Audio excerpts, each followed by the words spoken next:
Hello കൂട്ടുകാരെ, എൻ്റെ വീട്ടിൻ്റെ അടുത്ത് ആന വന്നതാണ്. ഇത് വീട്ടിൻ്റെ അടുത്തെന്ന് പറഞ്ഞാൽ തൊട്ടടുത്താണ്. മുറ്റത്ത് ആന വന്ന് അവരുണ്ടല്ലോ, ഞങ്ങളെല്ലാവരും തന്നെ ഭയങ്കരമായിട്ട് പേടിച്ചിരിക്കുകയാണ്. ഇതൊക്കെ എൻ്റെ വീടിൻ്റെ മുറ്റത്ത് ആന വന്നതാണ്.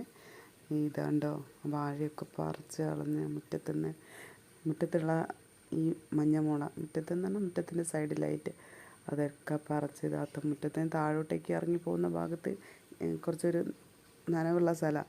ഇതുണ്ടോ, ഇത് ആനേൻ്റെ കാൽപ്പാടാണ്. അവിടെ വെള്ളം കിട്ടിയതാണ്. അത് മഴയായിട്ട് അങ്ങനെ വന്നതാണ്. ഇതിൻ്റെ അകത്തൊരു കറ്റാർ വാഴ കുഴിച്ച് നട്ട് വെച്ചിട്ടുണ്ടായിരുന്നു. അതിൻ്റെ അകത്ത് അതൊക്കെ എടുത്ത് എറിഞ്ഞ് കളഞ്ഞ ആന. ആദ്യമൊക്കെ ആന വരാറുണ്ടായിരുന്നു, പക്ഷേ ഈ പ്രാവശ്യം വന്നത് ഭയങ്കര അക്രമകാരികളായ ആനകളാണ്. ആദ്യമൊക്കെ വരുന്ന എന്തെങ്കിലുമൊക്കെ കഴിക്കാനുണ്ടെങ്കിൽ ചക്കയൊക്കെ പറിച്ച് തിന്ന് അത് തിരിച്ചു പോകും. പക്ഷേ ഈ പ്രാവശ്യം അങ്ങനെയല്ല. അങ്ങോട്ട് ഓടിക്കുമ്പോൾ ഇങ്ങോട്ട് വരുന്ന ആനകളാണ് ഈ പ്രാവശ്യം വന്നത്. എന്ത് ചെയ്യുമെന്ന് അറിയില്ല ദൈവം.